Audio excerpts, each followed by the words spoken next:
Le 5 septembre 2021, avec d'autres, vous aviez applaudi le putsch. 2 ans après, appréciez-vous toujours ce renversement d'Alpha Condé par les armes? Écoutez, nous avons applaudi le putsch en raison de deux choses fondamentales. D'abord, le discours de prise du pouvoir par l'armée. Dans ce discours, le colonel Doumbouya s'engageait résolument à mettre fin au dysfonctionnement des institutions, à l'instrumentalisation de la justice et au piétinement des droits et libertés des citoyens. Engagement non tenu. Engagement non tenu, bien entendu. Et il avait juré de faire de la justice et du droit les boussoles de l'action publique pendant la transition. Il avait dénoncé la corruption, le tribalisme, et il s'était engagé à mettre fin à tous ces fléaux. Malheureusement, 2 ans après, on se rend compte que ce discours n'a pas été respecté, ces engagements n'ont pas été respectés. Ils ont quand même mis en place le CRIEF, la Cour de répression des infractions économiques et financières. Oui, bien entendu, une juridiction d'exception a été mise en place par un régime d'exception, mais on a vu que c'était une instrumentalisation encore de la justice pour se débarrasser des leaders politiques et pour mettre en prison des acteurs de la société civile qui n'étaient pas d'accord avec lui sur la manière de conduire la transition.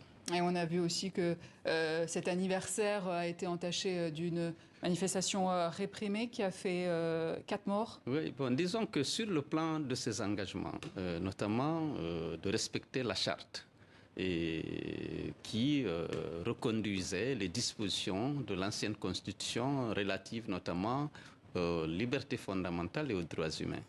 Et qu'est-ce qu'il y a, qu'est-ce qui a été fait, quel a été le bilan à cet égard? Bien entendu, il a suspendu les libertés, certaines libertés, notamment celle de manifester dans les rues sur les places publiques. Pour éviter les violences, dit le gouvernement. Les violences, mais non, ce n'est pas ça. Rien ne peut justifier les violences qu'on a infligées ces derniers temps à la population de Conakry. Nous avons 30 morts qui ont été des jeunes gens de moins de 20 ans pour la plupart, qui ont été abattus à bout portant et qui n'ont pas eu droit à la justice. 30 personnes en un an de répression, de manifestation, alors que les engagements internationaux de la Guinée, la charte de la transition, reconduisaient ces droits et libertés. Monsieur Cellou Dalein Diallo, plus d'1 an que vous êtes en exil forcé selon votre parti politique. Est-ce qu'il n'est pas temps de rentrer pour reconstruire la Guinée de demain? Bien sûr, je m'organise pour rentrer et bientôt on va vous annoncer la date de mon retour puisque je ne compte pas m'éterniser à l'étranger. Et c'est pour quand? Je n'ai pas fixé la date, je vous donnerai la primeur de la date. Très bien. Alors, le gouvernement, le Premier ministre a dit qu'il n'y avait pas de mandat d'arrêt contre vous, mais il y a quand même cette affaire d'Air Guinée. Je rappelle très brièvement les faits. Vous êtes soupçonné d'avoir vendu la compagnie nationale aérienne à un très bas prix et de vous être enrichi quand vous étiez ministre des Transports. Vous êtes donc attendu devant la CRIEF, on en parlait tout à l'heure, la Cour de répression des infractions économiques et financières, mise en place par ce même pouvoir militaire. Êtes-vous prêt à y faire face en rentrant? Oui, bien entendu. Tout le monde sait que ces accusations sont fausses et sans fondement. Dans notre pays, il y a une disposition, il y a une loi qui a été adoptée par l'Assemblée qui rend le ministre des Finances seul responsable des privatisations. Il peut associer qui il veut. Dans cette opération, eh bien, ils ont procédé. Le ministère des Finances a mis en place des commissions dans lesquelles n'était présent aucun représentant du ministère des Transports.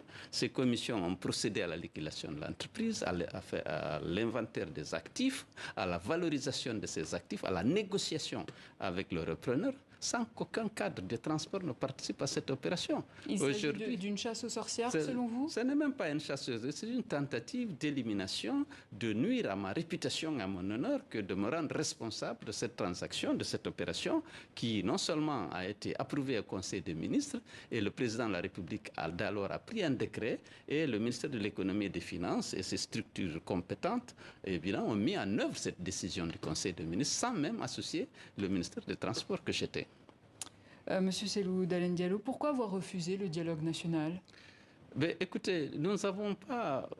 Le dialogue politique suppose qu'il y a un ordre du jour, suppose qu'il y a des délégations de partis dans une salle raisonnable. C'est pas, nous n'avons pas voulu participer aux grandes messes qui rassemblent des centaines de personnes et qui, pour la plupart, n'ont jamais participé à des élections, parce que pour nous, le dialogue politique pendant la transition, c'est de définir les conditions d'organisation des élections, parce que on doit considérer comme une priorité l'organisation des élections et la mise en place d'institutions légitimes. Seules celles-là sont compétentes et ont la légitimité d'engager les réformes pour s'adresser aux fléaux qui minent le fonctionnement de notre société et de nos Et vos recommandations n'ont pas été prises en compte? Nos recommandations n'étaient pas, dès lors que nous étions d'abord poursuivis, sans aucune base, de manière fantaisiste, pour nuire à notre réputation et à notre honneur, nous avons souhaité aller au dialogue avec toute la liberté et toute la dignité que requiert l'importance de ce dialogue.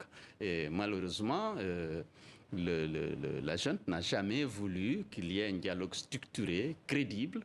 Vous savez, en Guinée, il y a une crise de confiance profonde entre les acteurs, entre les jeunes et la classe politique. Nous avons souhaité que ce dialogue soit présidé par la CEDEAO et que le G5 guinéen soit présent pour procéder aux arbitrages nécessaires, pour rappeler les bonnes pratiques et pour faire la bonne interprétation des lois et des engagements internationaux de la Guinée. La junte a dit qu'il faut que le ministère de l'administration organise les élections. Nous avons dit qu'il faut un organe de gestion des élections. Nous avons un fichier consensuel. Au lieu de demander un recensement général de la population, un recensement administratif à caractère d'état civil, faisons une révision classique du fichier existant qui était consensuel. Est-ce que vous-même, vous êtes en contact avec le président Doumbouya? Non, pas du tout. Vous n'êtes pas en contact. La fin de la transition est prévue pour fin 2024, avec une présidentielle à la clé. Vous avez dit que vous allez bientôt rentrer au pays. Est-ce que vous serez candidat? Est-ce que c'est ça le but? Oui, il y a une procédure de désignation du candidat dans le parti. Je suis persuadé que mon parti va me désigner comme candidat de mon parti à cette élection. Pourtant, déjà, votre parti connaît des dissensions en interne à cause notamment de la non-tenue du congrès en 2020 pour renouveler vos instances. Ousmane Gawal Diallo, actuel ministre des Télécommunications et porte-parole du gouvernement qui a été exclu de votre parti, désire vous succéder à la tête de l'UFDG. Que répondez-vous? Alors, on n'a pas organisé le congrès à bonne date. 2020, c'était la Covid. Et oui. Il faut savoir que l'UFDG dispose de plus d'une 100 fédérations qui sont membres de ce congrès. Alors, il y a 50 à l'étranger, il y a 50 à l'intérieur du pays. Il faut faire venir les congressistes, les héberger, payer leurs frais de transport et organiser le congrès. En 2020, c'était vraiment, vous le savez, c'était 2019 et 2020, c'était le Covid. Et on n'a pas pu organiser le congrès. Et en 2020, il y a eu la crise politique suite à l'organisation de l'élection présidentielle, avec une répression sanglante qui s'est abattue sur nos militants. On a perdu 51 jeunes qui ont été abattus pendant les violences dites post-électorales. On n'a pas pu organiser le congrès. Après, c'est la junte qui arrive, mais aujourd'hui, nous sommes en train de préparer ce congrès et il aura bien lieu. Bien sûr, les postes sont réservés à ceux qui sont membres du parti, qui ont le droit de se présenter. Et qu'est-ce que vous répondez alors à Ousmane Gawal Diallo? Je n'ai pas de réponse à lui donner. Il est exclu du parti pour faute grave et il n'a pas à donner son avis par rapport à ce qui se passe à l'intérieur du parti.